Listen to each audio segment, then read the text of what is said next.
Listen up. You are now listening to News with My Fiance with DJ Ambush and Morgan Jones.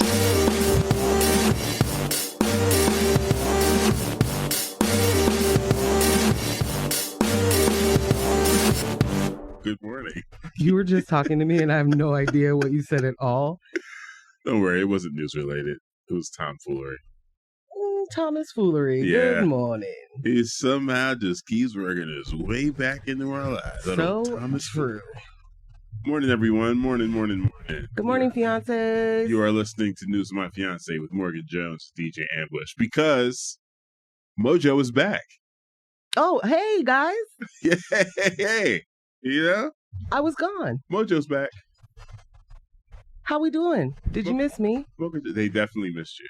I missed y'all. Mocha Jones is back in the building. The sinus infection. Still going a bit, friends. Not a fan favorite, but I will say that this is the best I have felt since I fell ill. Yeah. And the crazy part is today I definitely woke up with what is about to be a horrendous migraine. I know it. I can feel it. It's tingling, not only in my brainal unit, but also in my spine. We need that Kill Bill siren noise. I mean, I do have one of the best soundboards in the game, and it just doesn't get used, you know? But I've had that Kill Bill on my soundboard since I ever had one. Yeah. Shout out to you for buying me a Rodecaster. Hey. A long time ago, though. So, like, right now, do I need a new one just because there's new ones out? You're fine. Still fine. Yeah. You don't need another Rodecaster. I don't want a new one, upgrade. to be clear. I really appreciate the one I have. Well, what's good, y'all? What's good? I'm How are you very this morning? happy to be back in here with you. Last week, it was just me and Chucky, and, had to make it work. Brought the checks to work. That's what was that's why Chucky scared me the other day. Yeah. I mean, he's got his ways of motivating, but I don't know if it's conducive to news talk, I'm going to tell you, it was not conducive for anything for me.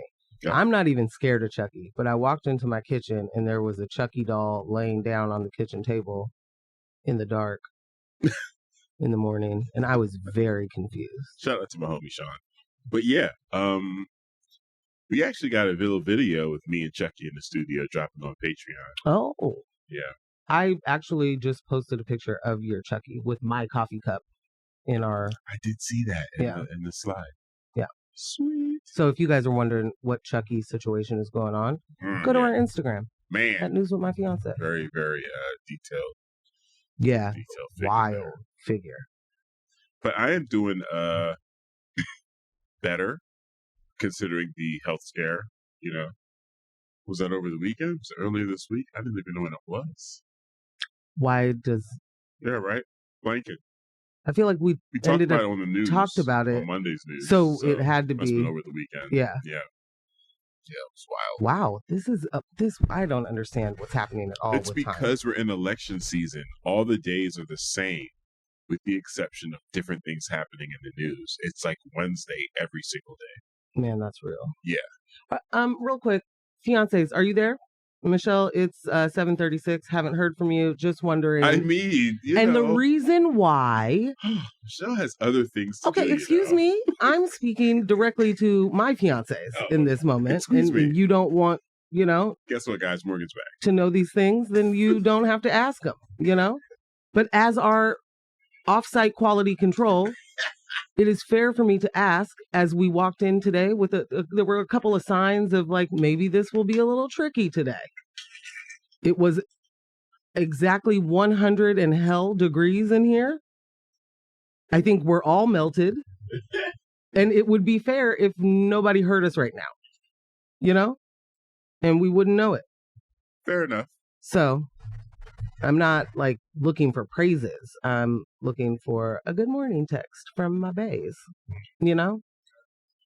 Like, just keep it consistent. Spoil me with your consistency. Apologies for interrupting. Please because here's the continue. thing, Ambush. No. And here's the deal. Here's the deal, Jack. Speaking of being spoiled with consistency, I missed a lot of the news yesterday.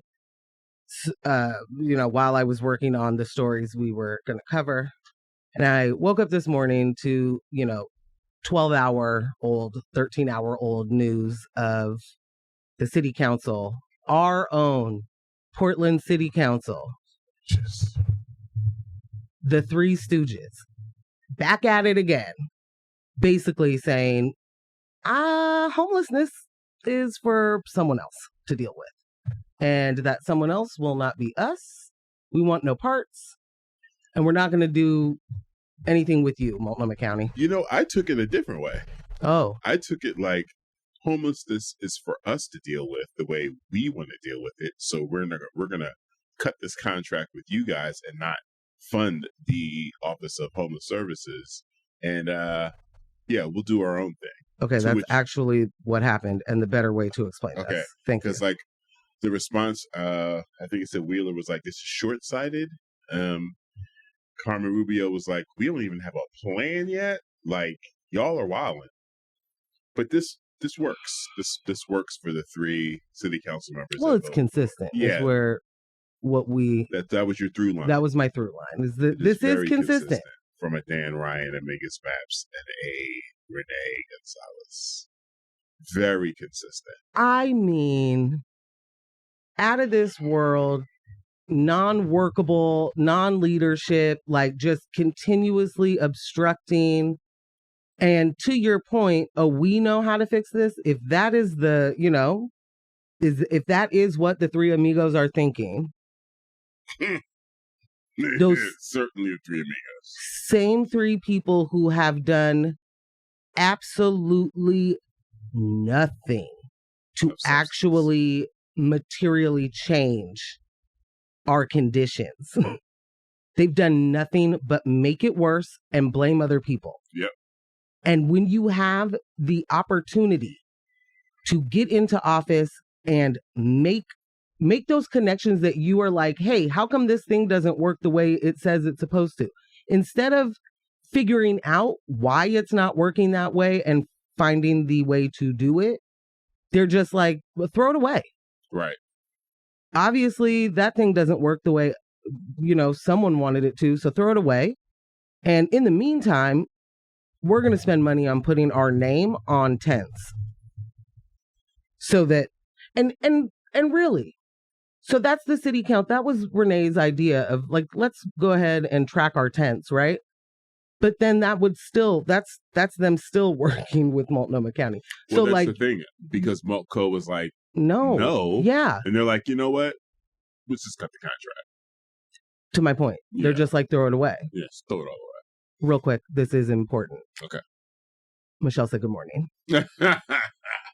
And we did miss you, obvi. And no, I don't have anything else to do. Shelly show. Good morning. Thank you. Thank you so much for even playing along with me in these moments. Because sure. Ambush gets... there's more? Yeah. Because Ambush gets what? What's this accusation coming my way? Flying across the studio with me. Ambush gets what? The studio thing? What's flying across the studio? This accusation. Huh? I don't even remember now. He said, because Ambush gets sort of like, what? I get what? Oh, you get all indignant over here when I'm trying to speak directly to our fiancés. Like, we ain't supposed to communicate. Like, you don't know that communication is key, in a relationship. I don't like the direction this is going. I bet you don't. Jordan and I'm back. Back again. No, I need no Eminem references. Sorry. Thank you. That was good, though. Thank you. Like, now the rest of the hooks to my head. Sorry. Okay. Good morning. What are you going to be for Halloween? Sure. Well, my plan is to be Guillermo de la Cruz from What We Do in the Shadows. I am currently still looking for the correct wig. And I will be having Lily. She does not know this yet. Good morning, Lily, if you are listening. She will be cutting it for me to make it so that I am the perfect Guillermo De La Cruz. It's going to be great. You got the glasses and everything. It's going to look amazing. I mean, honestly. Yeah. Let's just... It's going to be too hot for a sweater, though. Twins. Yeah? I don't know. I mean, what's my dressing up for Halloween going to do? I might get a picture. Right. It's not like we're going to go anywhere. Right. Except no requests. Oh, is that... Well, oh. Oh, you just reminded me of my timeline. I get that wig going. Because Halloween has moved up for us. Is that right? Yes, I saw Okay. Okay. All right. So, no requests is next Sunday. This Sunday. Wait, as in like a couple of days from now? Oh, I am just undone. Lily, are you listening? No, she's in jury duty. No! Okay, I'm spinning out. Okay. I'm in crisis. Thank you, Jorah. I don't know now what I will be for Halloween. Can't be Guillermo with this hair. Wow. Man, tears for the tears. Jorah also says, how about the mayoral debate? My rankings have shifted. Keith Wilson at 1, Liv Austin at 2, 3, options, Vegas. Your thoughts?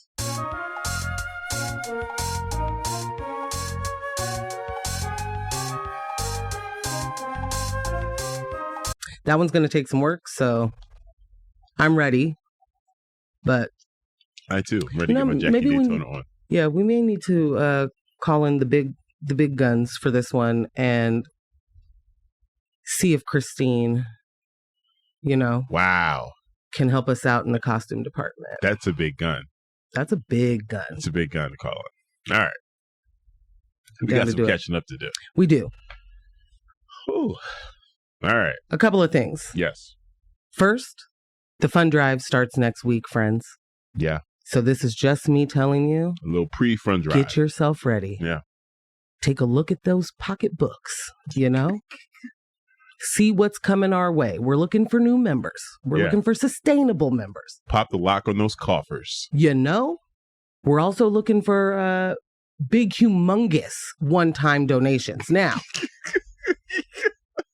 I know that sometimes you're like, what do I do with all of these extra dollars in my pocket? Yeah.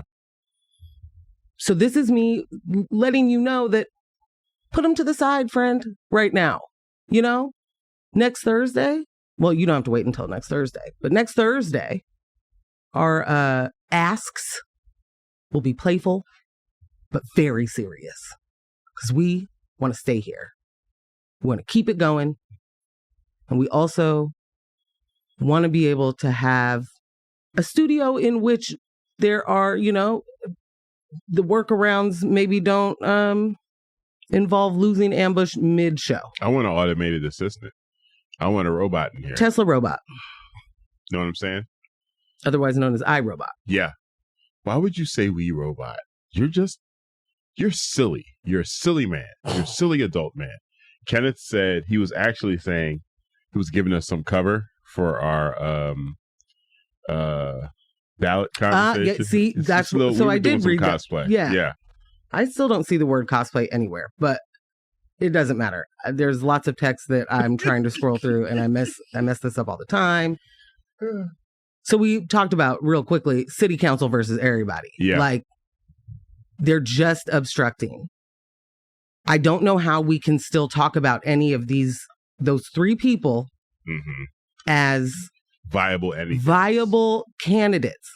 This is their interview, and they are blowing it. They're blowing it. Yeah. So there's that, I guess. And I'm curious. We are over a year into I believe the proper way to say it is we are a year into Israel having the right to defend itself. Correct. Question mark? What are the people in your family or in your life? What are they saying to y'all? Is this conversation that you guys are having?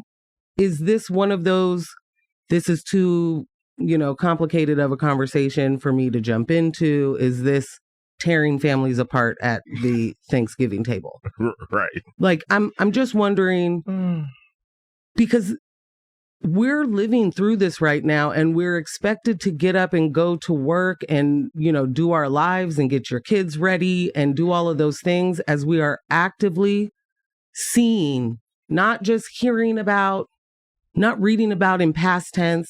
We are seeing death and destruction for colonization purposes only right now. And there's something to be said about our ability to keep going. Yeah. On, you know, in both positive and negative, I guess, is what I mean there. Yeah. But so what's happening? Like, if you are a person who, like me, is really struggling with the idea of continuing to do things the way that we have always done them, especially in a moment where I feel like we all should be revolting, what are people in your life saying? What are you saying to the people in your lives? Like, how is this changing your world? And if it's not, tell me it's not changing your world. I'm not about to yell at anybody about anything. No. Or, let me be clear. I'm not about to yell about this. That. It's very tough territory to navigate. Just period. It's not easy. This is new for a lot of people. In some ways, it's brand new for all of us to be able to live stream a genocide. And then for people that, you know, like the youngers, they're growing up with a lot of different things than we grew up with. And then on top of that, they are maturing into a world that is being grossly affected by climate change. A hostile environment, if you will. And this is also happening. Like, I can't imagine what it would be like to be birthed into a world directly, pretty much like into the internet. And the internet is your solution and is your point of contact for so many things and so many parts of your life. Mm-hmm. Like, we, you know, a little bit, you know, we predate the internet. Oh, indeed. You know, a lot of our interactions and conversations and social engagement is real life stuff. But if, like, the majority, like 90% of what you are dealing with and what you're confronted with is coming to you from the internet, and then a bulk of that now is you watching people be wiped out. Like, that's a lot. That's a lot. So for people that are frozen, and don't know how to respond, don't know how to react, just want to go back to watching their cooking videos, I am not mad at you. Yeah. I'm not. It's I'm rough. really not. This is rough stuff. Super rough stuff. Super rough stuff. NPR did some polling, and it showed that, you know, the two candidates are neck and neck. And I'm not going to front.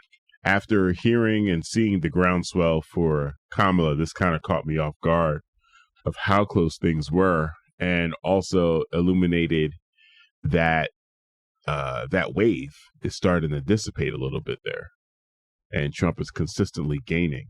And I looked in the comments of that post on Instagram, and someone said, "Us millennials and Gen Z are not answering polls. Literally ignoring every text, email, and phone call. Only the ballot will know, especially these days with data breaches and etc. Why would I answer a text saying who I'm going to vote for when the other side wants to retaliate? How do I know they won't come after me because I responded to a text? No thanks." So, how do I know that it's not a scam? Right. Like, sorry. Then someone responded to them and was like, "LOL, seriously. Only boomers answer that crap." From the mouth of babes. That made me feel better because it made a lot of sense. Yeah. I for one, don't respond to any of those. Right. Unless it's hilariously. But you're not getting any serious engagement from me from unsolicited text messages. That's not my bag, baby.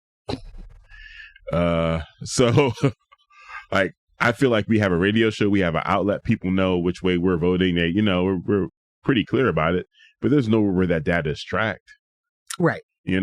Well, and who gets polled is even within age brackets, who's getting polled? Where are they getting polled? I'm not responding to those text messages. I literally, if I take the moment to, I just respond stop, because I don't know where you even got my number. You shouldn't have this or my second number. Like, you shouldn't be texting me. Second number? What? Oh, you know all of it. Don't do that. Wow. Trying to sow dissension. This is a mess. This is what happens when we have a piece of glass in between us? Sometimes. Like, I'm not answering those things. But I also, like, so for my entire voting life as an adult who is able to vote, I have always voted mail in. That was the only way you voted by the time I was voting. But I remember going with my parents for them to vote at like the church down the street. Like, no one ever asked them walking out, who'd you vote for? Like, where are these exit polls? Where do they do that? Where's the entrance poll where it's like, who are you voting for today? Yeah. I don't know where those are happening. I'm not answering the text messages. I also just look, the things that are coming online, those, if you're getting it in an email, if you're getting it as a pop-up, if like, those are things that I'm not going to do. They don't feel safe. They don't feel safe. And one thing, as an elder millennial, we learned a lot about scams on the internet because we did predate it in the way of what we know it now to be. Yeah. And we are in a situation where millennials have had a pretty, terrible existence on the timeline. Like the things that we have lived through. And this is not to say that other generations obviously aren't. They are also living through those things. But just time-wise of when that hits, like, I'm understanding why the Gen Zers are the way they are. I am understanding why there are, what's the next one? Alpha? I believe so. The newest babes. Yeah, I understand why we are leery and why we do not just hop on all of these things. And I hope that continues, but I also just wish that we could rein in the internet a bit, And we'll talk about today just how bad the internet can be when certain people are in control of it. Yeah. So I'll just say, in national news, we're going to talk about the world's richest man spending the kind of money that could end poverty for millions of people in order to keep his billions in his pocket. And I'm really at the place of sitting here like, how are we always in the upside down? Like, how is it always the Democrats are painted as the elites, but it is the richest people, the most elite in every word, sense of the word when it comes to wealth and power, that vote and support Republican policies that will harm the communities around them and keep their wealth in their pocket. For sure. I just don't get how it's even gotten to the point where it's like those elitist Democrats, because I guess they know how to put a couple of sentences together better than, but it's certainly not because they're actually the, wealthiest, most powerfulest, most supported by. Like, these are really elections funded by billionaires and for billionaires. I think the elitist Democrat angle comes from people that just feel unheard and feel ignored. Like, from an audience they're expecting to at least have an ear from. And it's like they're conducting themselves like the elite. Like, they're around us, but it's like, sure, peasant. Whereas with Republicans, you're not expecting an audience with them. Like, they are the clear and identified enemy for so many people. And I say to those people that view the Democrats as the elite, as the lords, you got to take a pause, be a little introspective, and understand they're just not your friends either. they don't owe you anything. Like, just not all that elite. Yeah. What you're confusing with elitism is something else.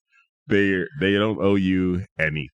I don't fully disagree. I think I would add that I think it's just more purposeful than that. I think that these narratives are narratives, and that helps people who don't know who's actually here to help me. It makes a difference, like if in your community, all you hear, if you are poor and in a community that is saying the Democrats think you're dumb, or they're telling you that you have to go to an Ivy League school in order to, like the narratives are wild. And it's the way that, Republican think tanks are funded, that they're year round, they are all the time. It is, how else do we get this voting block? And how else do we get this voting block to no longer be able to vote? And how do we, it's big, big, big money. So they're also talking about, how do we get people to not trust the Democrats? How do we get people to not, who they know all of those people in the think tanks, they know why they're there. Yeah, definitely. They know what narrative they're building and for what. And it hits us and people are confused because all of these messages it gets muddy. Yeah. Yeah. We got a text that said, I've always felt that my son being born into war has indeed shaped his life. My son was born 3 days before 9/11, a lifetime of war. The youth have had it. This election season, will traverse with the cusp of a psychopath with the possibility of winning our highest government. The hell of it all.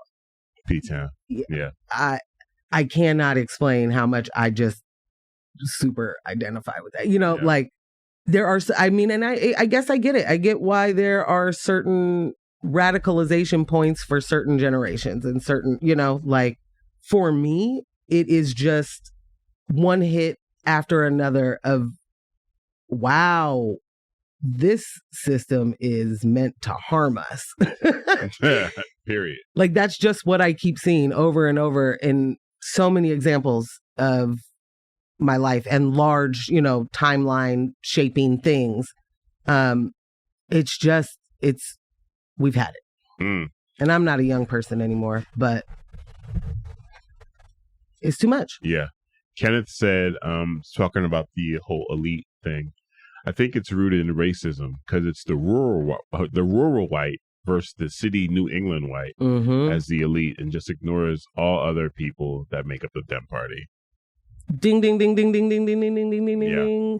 The answer is usually white supremacy. Kenneth is on track. I didn't know we were having a competition, but you do win something. On track to win a new toaster. A brand new toaster. Yeah, real life. Yep. Shall we jump into a story? Yeah. In local news, we're going to cover that the PPB wants more officers because we have no idea why. And landlords are caught stealing again. What do you know? Again. And maybe let's go right into that one so that maybe we can, at the next music break, you can play me Jane's Addiction Been Caught Stealing or something. You know I will. I love it. A lawsuit against an affordable housing provider in Portland has sparked concerns about the city's oversight of such programs. The Everett Station Lofts, located in Old Town Chinatown, is facing allegations of overcharging low-income tenants for years, taking advantage of a unique and poorly monitored agreement with the city. The Everett Station Lofts entered into an agreement with the city back in 1998, pledging to keep a portion of its units affordable in exchange for favorable loan terms. I just want to note that these are the same kind of things that get deals being struck today. Yeah. At first, this agreement calculated rent based on the size of a one-bedroom apartment for all units since they were all studio lofts. However, in 2003, the agreement was quietly changed to allow rents to be calculated by square footage. Not quietly changed. This change effectively reclassified most units as 3-bedroom apartments, leading to significantly higher rent for tenants. One of those tenants, Kimberly Kimball, thought she was moving into a 3-bedroom apartment when she signed her lease in 2021, but quickly realized it was just a large studio. And if you're wondering how this went unnoticed for so long, it turns out the original agreement wasn't handled by the city's housing bureau, which typically monitors affordable housing compliance, but rather by the city's Economic Development Bureau. Mm-hmm. Do you want to sit there for a second and let that soak? Like, the city's Economic Development Bureau is out here making deals for affordable housing that are not deals for affordable housing. I'm sorry, isn't housing Dan Ryan's job? Now, yeah. Oh, okay. Cool.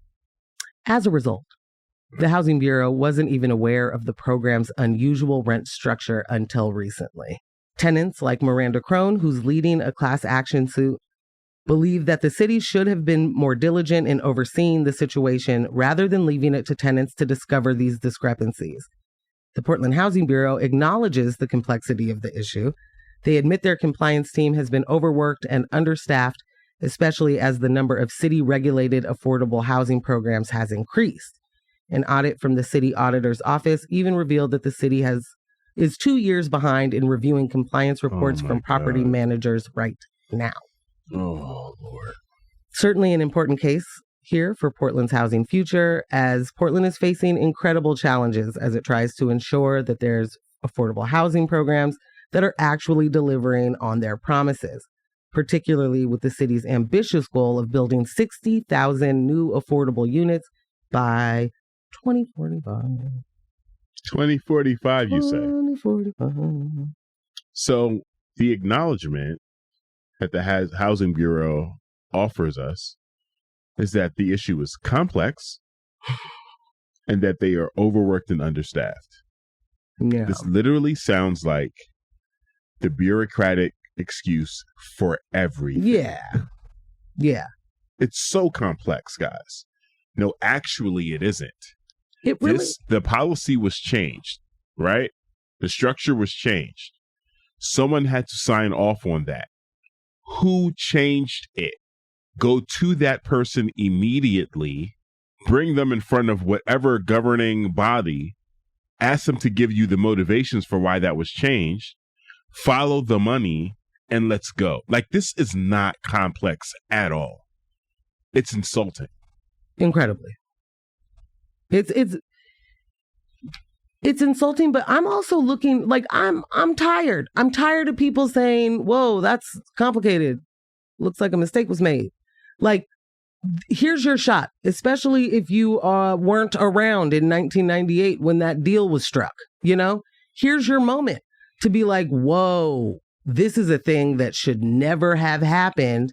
And now that we know about it, we're digging in to make sure that's not the case at all these other places. It's that easy. And moving forward, we will not be striking any of those deals with said loopholes. And, whatever the situation, like, you don't have to try and come up with the reasoning for people who did things before you. Right.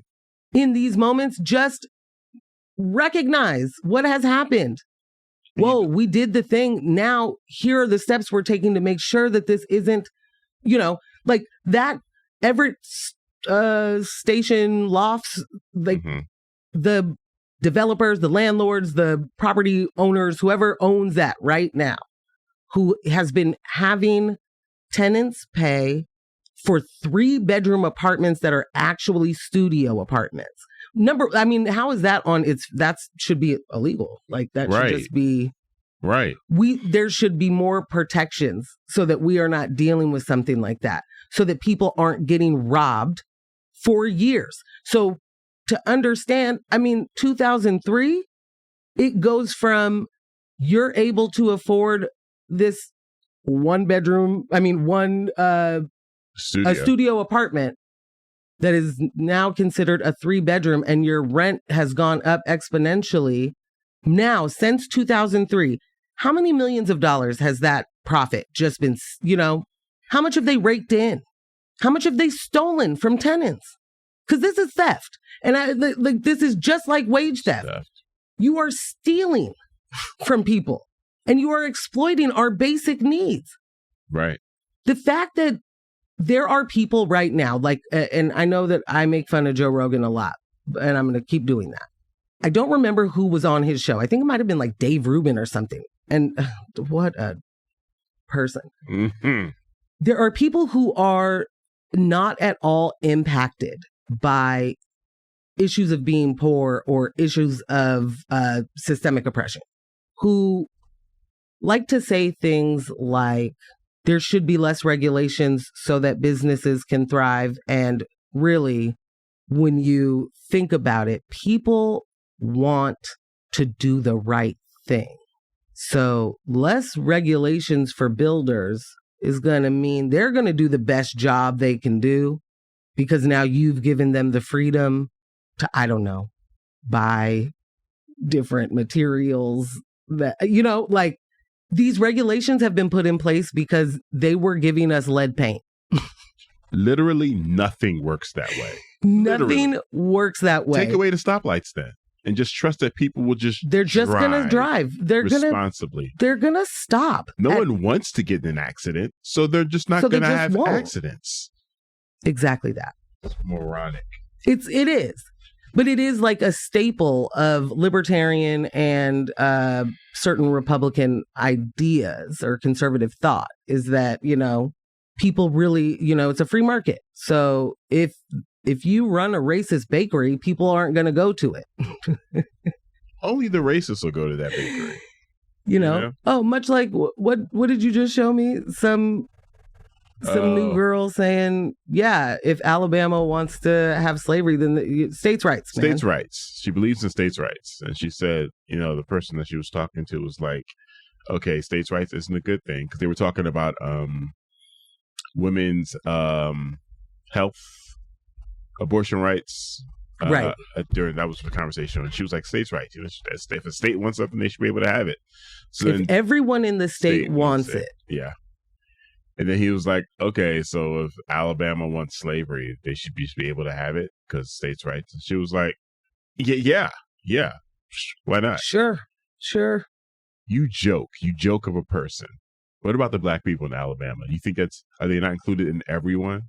Not to go too deep down that, because, you know. Well, yeah, like we don't even need to do that portion. The idea that you would either continue to live in that state or you would move out of it because now there's slavery, but you're not going to do anything about the fact that people are enslaved.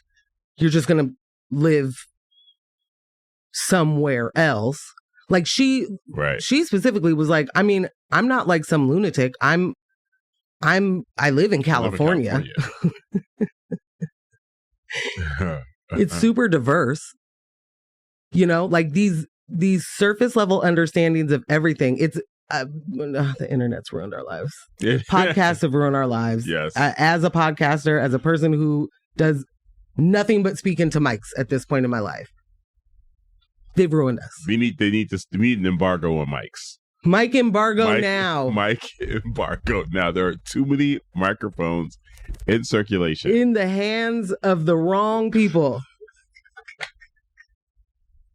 And I understand that, you know, when you're like 22, you honestly think you know everything. Yeah.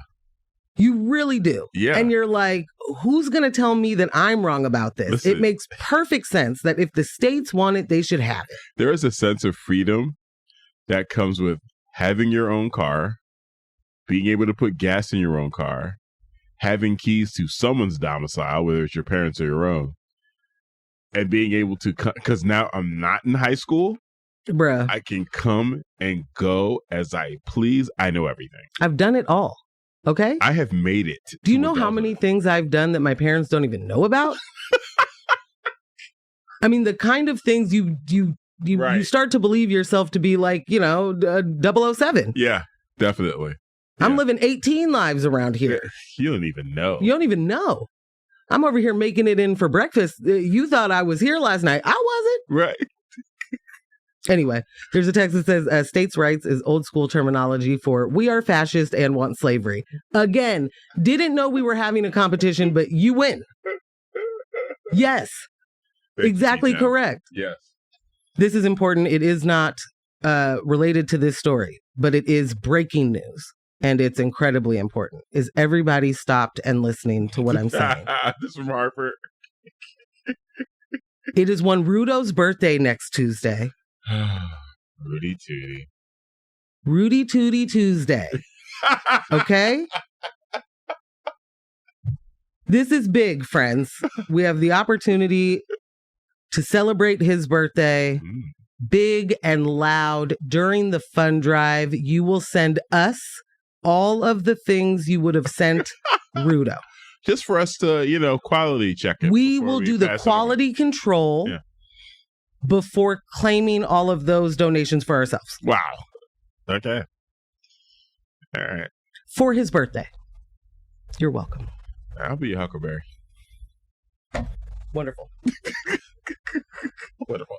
Are we all ready to go to the Everett Station lofts and have a talk? I mean, I'm over here real peeved. Yeah. Because the amount of money I can only sit at how much money they have extracted from people that are supposedly receiving affordable housing because of an income restriction.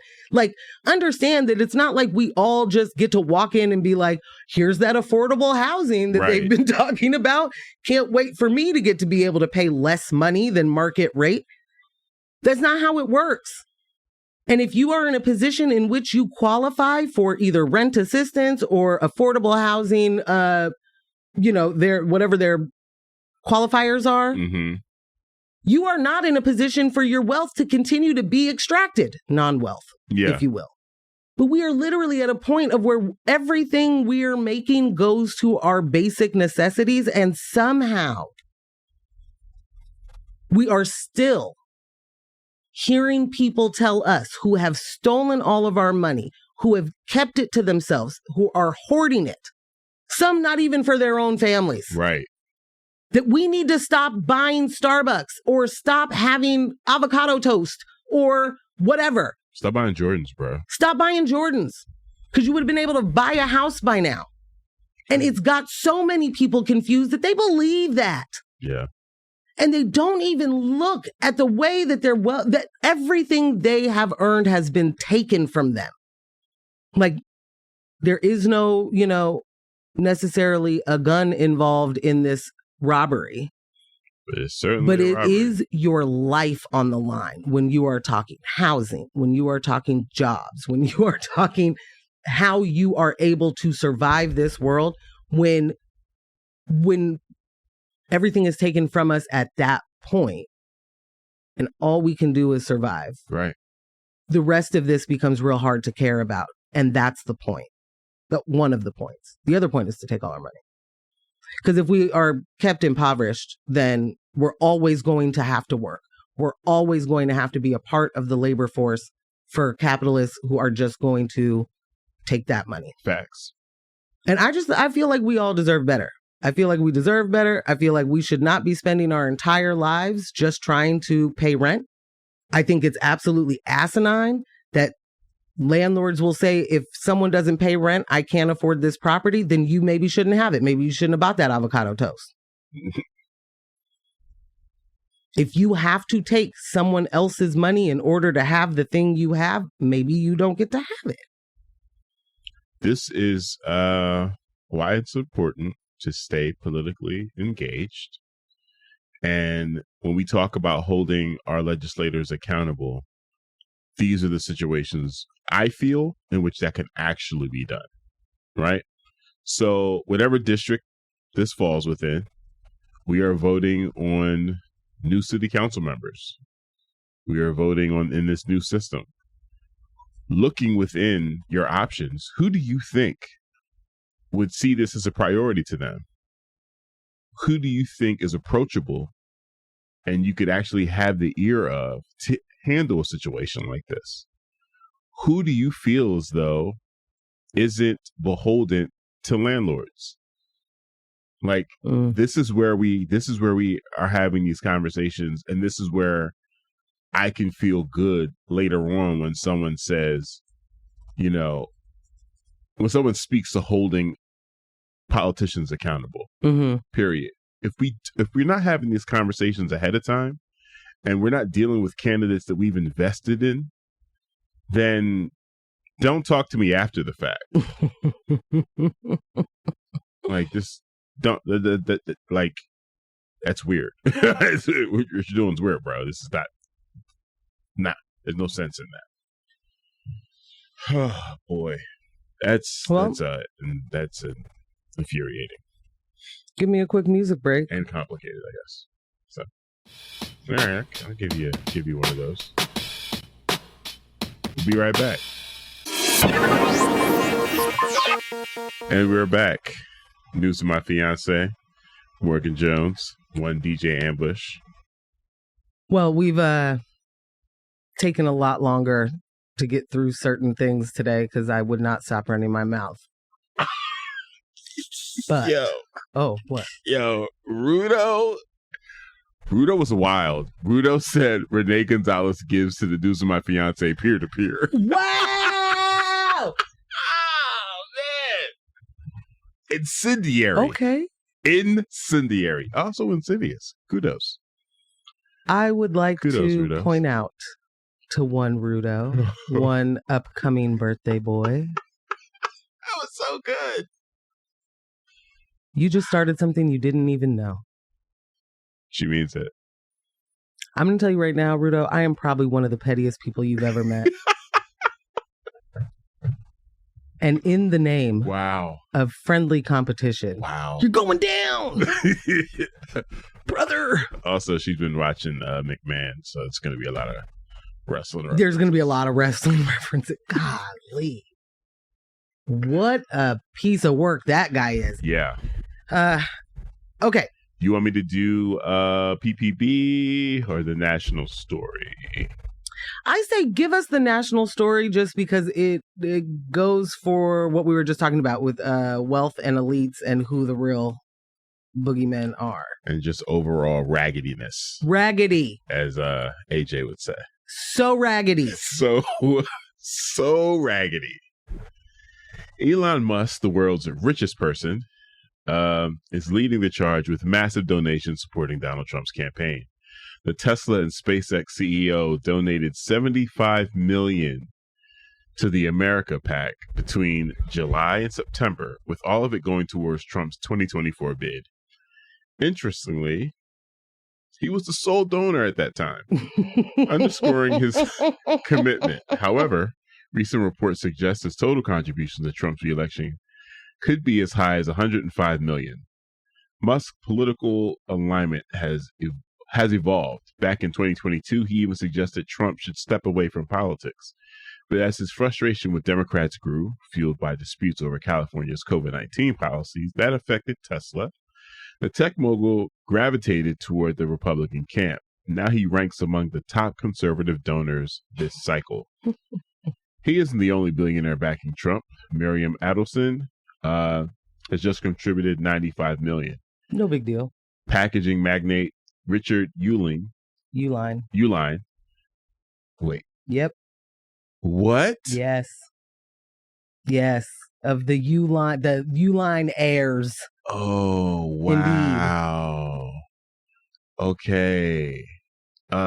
Okay. Nearly $50 million. And railroad heir Timothy Mellon topped the list with $125 million. Combined, 50 billionaire families have pumped over $600 million into the 2024 election, with 69% of that going to Republicans. So who's the elites? Tell me again. One more time. 50 billionaire families. Fam. Okay. This is how it takes me 17 hours to write a news story. Wow. Because 50 billionaire families means I need to know exactly who those 50 billionaire families are.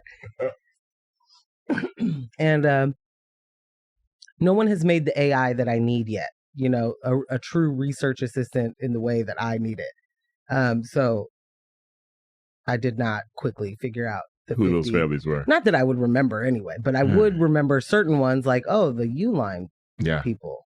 Huh. And why are billionaires like Musk, Adelson, and Mellon so heavily invested in Trump? Preserving their wealth seems to be a major motivation. Republicans advocate for tax cuts on the rich, while Democrats push for higher taxes on the wealthy. Backing Trump might protect their financial interests. Trump has hinted at a potential perk for Musk's support, a special government role just for him. Mm-hmm. The former president proposed creating a Secretary of Cost-Cutting role, where the billionaire entrepreneur would be tasked with reducing government expenses. Though it wouldn't be an official cabinet position, Musk would hold significant influence over federal spending.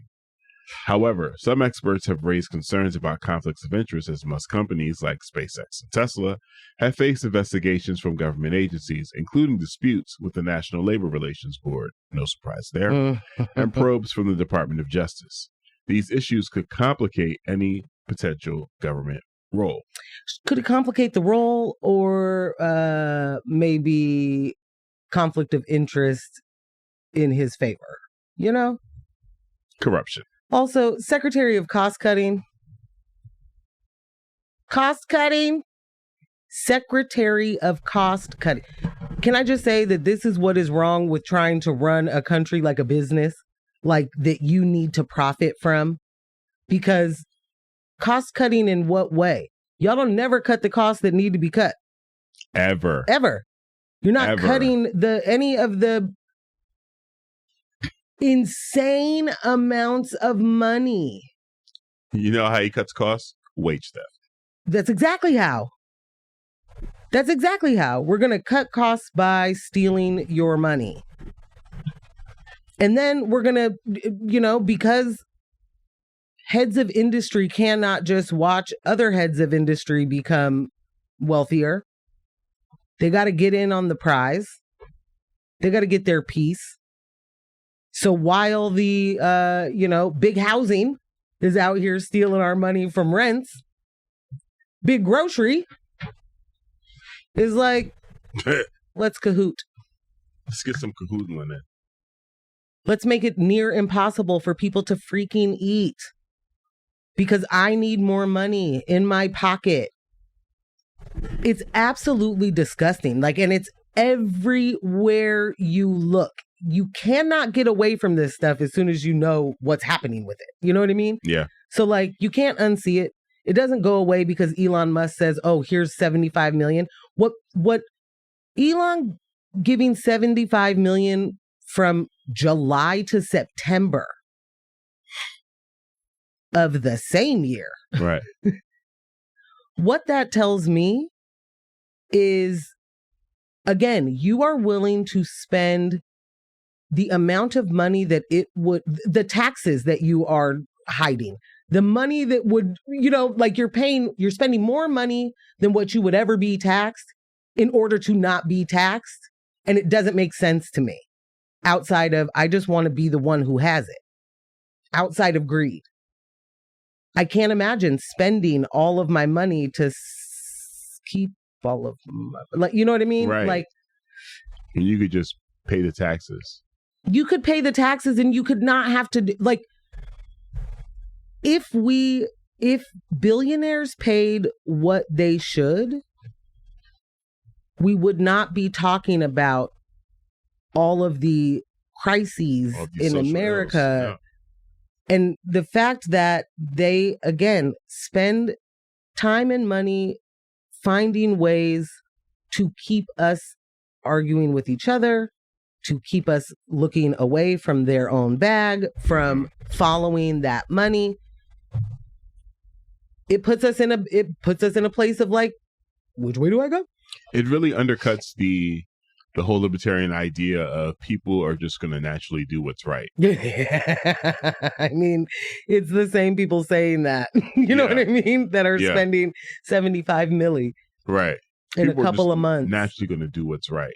You have more money than your lineage can spend. You have the ability to affect change. And you know what? Who's thrusting that on you? No one.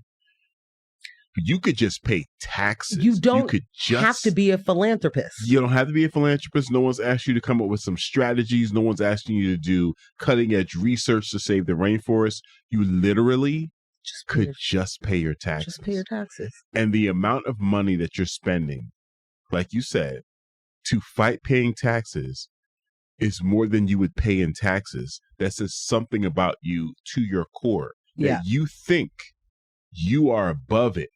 Like, or how that you dare deserve they? to be. Right. How dare they? Yeah. How dare they?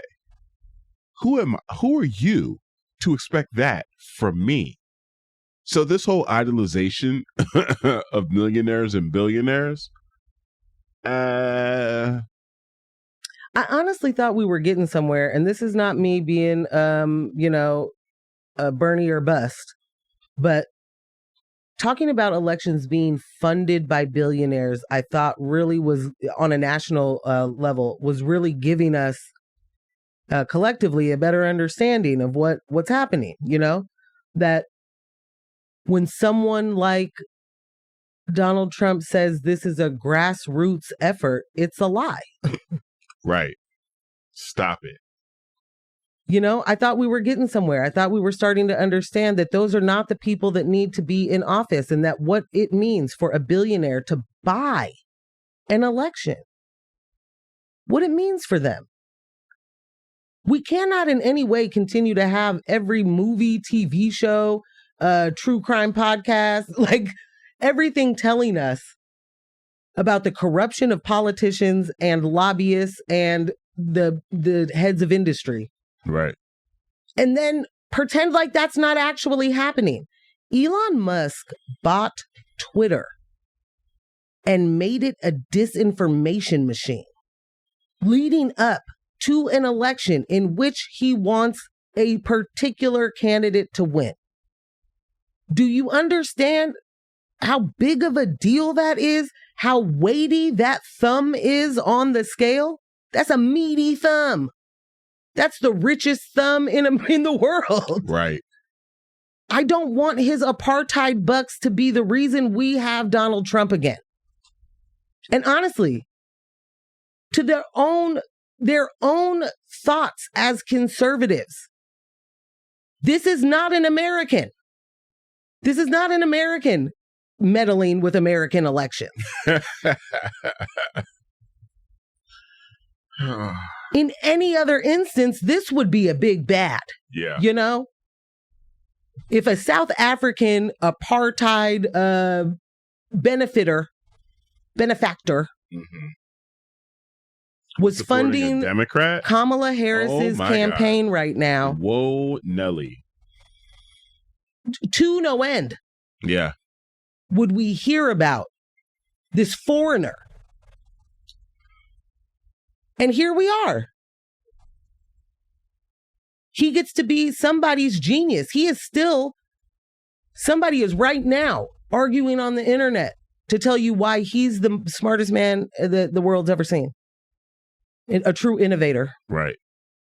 He's done absolutely nothing but get lucky. That's it. And steal money. I'm sorry. I'm mad. Obviously. But I am incensed when we continuously get a person like Elon Musk, the mustiest of the wealthies. Yeah. The dorkiest dude out here being an entire culture shifter when if you had no money, no one would talk to you. I blame Dave Chappelle. Yep. Seems legit. Yeah. Don't be platforming foolishness. He'll be on the Breakfast Club soon, I'm sure. Lionel. Oh. The Breakfast Club will be happy to have Elon Musk on there. I do want to knock out this quick story about PPP because it's the size works. Go. And it's exciting. So exciting. Less crime, more officers? What say you, Morgan Jones?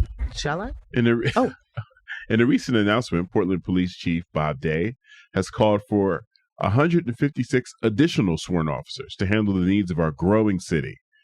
Portland currently has 804 officers, but with 77 vacancies. The total capacity is 881. Chief Day argues that based on population size and comparisons to similar cities, Portland needs at least 1,037 officers to provide adequate services. However, Use my mic. however, recent crime trends raise questions about whether this large increase in officers is even necessary. While Portland saw record-breaking homicide rates in 2021 and 2022, data from 2023 shows a significant drop in violent crime, with homicides down 22% and an overall 13% decrease in violent crime. Non-fatal shootings are down 16%, and overall shootings have dropped by 22%. Despite these decreases, certain types of crime remain a challenge. Shoplifting arrests, for example, surged by 88% in 2023. I wonder why. And traffic deaths reached a record high with 75 fatalities. Public safety remains a major concern, especially as Portland prepares for upcoming elections. Chief Day insists that more officers are still necessary. He points to slow response times, some as long as 90 minutes or more, and limited follow-up on cases. The chief also believes that more officers will reduce burnout, lessen the need for overtime, and enhance community relationships. Yay! Like in other big cities, yay! He acknowledges that Portland crime rates have trended downward, but argues that the Bureau's staffing shortage undermines their ability to be proactive, because that is what police do. Pre-crime unit. Yes. However, there's another side to the debate. Some officials and residents point to the success of community-based programs like Project Ceasefire, which has been credited with helping reduce gun violence. Investments in these types of initiatives may be contributing to the positive trends we're seeing in violent crime, raising the question of whether additional resources should go towards expanding such programs instead of increasing the police. Questions raised, asked, and answered. Yes. Yes. Fund other things than the police. Here you guys are in a deficit and crime is going down. So why then would we give you more police officers if crime is trending down? Let's do the data. Let's do the research. Why is crime trending down? Let's do the math. There we go. If crime is trending down and we are seeing investments in other, community organizations and efforts, if we're seeing those work and crime is going down, why do we need more officers? Right? Number two, those officers are not doing their job right now. They are sitting on their hands. The slow response time, their fault. Bet. The inability to keep officers, also their fault. The inability for you to notice what the culture is that you have created, also your fault. Yep. It is astounding to me that you don't have every position filled, yet you are coming to us saying we need more than what is missing. We need more than that. We need more than that. The last time you had that many officers was a different world. And part of me just can't get over that these are the same people. Like, this is the same police, and he's supposed to be retired. Right. Right? He's supposed to be somebody's pop-pop somewhere, fishing on a lake. You're not supposed to be in charge of the PPB by your own account. But you see it fit to call for more officers when you can't keep these positions filled because you are not supposed to crack heads. That's why. Right. It's disgusting. What do they want? They just want it all. You want it all. None of us want to live in a police state. None of us want to be under that kind of scrutiny that these people want to enforce. But somehow they have scared so many of us into believing that without this level of militarized police presence, we aren't safe. And it's not true. It is clear who the actual terrorists are.